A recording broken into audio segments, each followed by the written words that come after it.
Assalamualaikum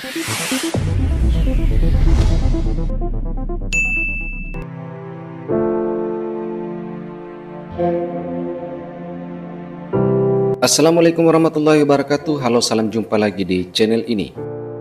Ya, kita ketahui bersama meskipun sudah setahun lebih pembicaraan tentang bahasa Indonesia dan bahasa Melayu masih hits di dunia maya, khususnya netizen di kedua negara. Sejak usulan mantan Perdana Menteri Malaysia kepada pemerintah Indonesia untuk menjadikan bahasa Melayu sebagai bahasa ASEAN, namun pada akhirnya tidak disetujui.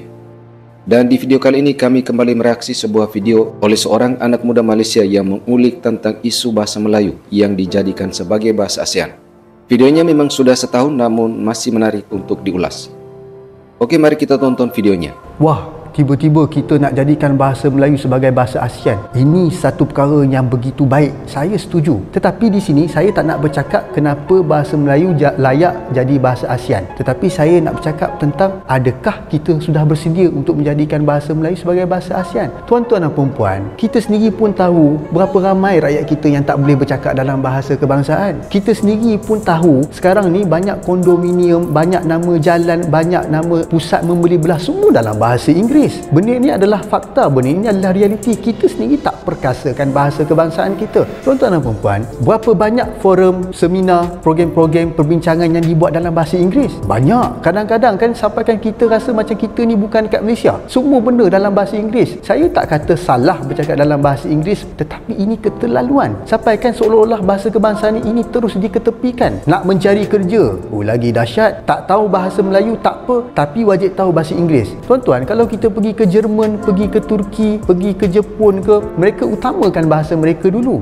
Sepatutnya kita dah buat benda ni sejak zaman merdeka dulu. Tapi sampai ke hari ni pun saya tak nampak apa inisiatif yang kita nak buat untuk memperkasakan bahasa kebangsaan kita. Ya, kita pause sejenak. Nah, dengan kondisi demikian, bagaimana mungkin akan menjadikan bahasa Melayu sebagai bahasa ASEAN?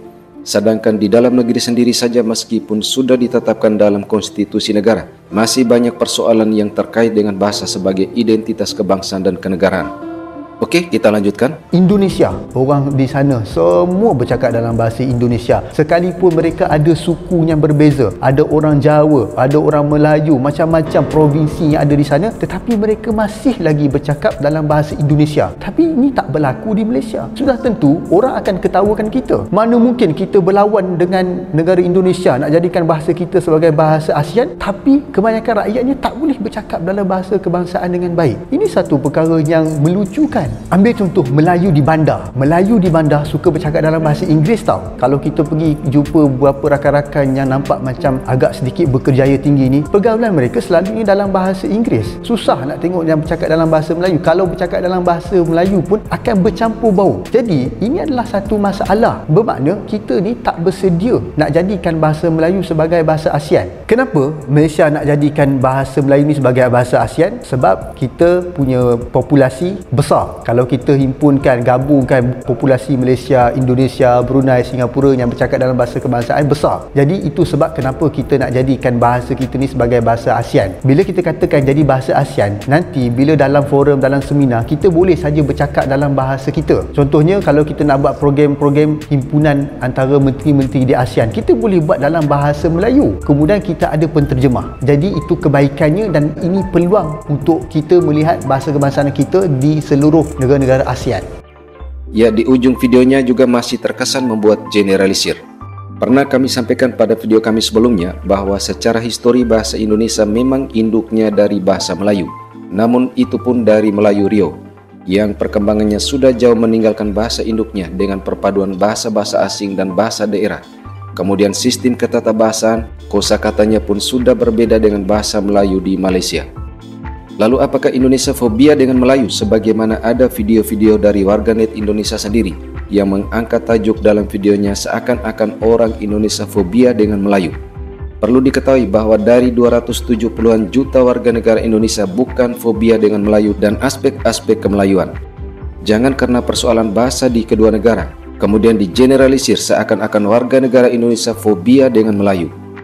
Namun dalam urusan kenegaraan, pemerintah dalam memutuskan suatu kerjasama antar negara perlu kajian secara mendalam dari segala aspek, entah itu kajian sejarah negara dan bangsa dalam menentukan bahasa kenegaraan, kajian secara politik, kajian secara sosial budaya dan juga dampak dari kebijakan yang akan diputuskan. Meskipun para pakar bahasa negeri jiran mengatakan bahwa tidak ada unsur politis dalam pengusulan bahasa Melayu ini, namun Indonesia tidak bisa dijebak dengan statement seperti ini, karena penamaan bahasa itu menunjukkan ciri khas suatu negara, sementara Indonesia pun memiliki jati diri dan ciri khas tersendiri. Ya, terima kasih untuk Anda yang sudah menonton video ini.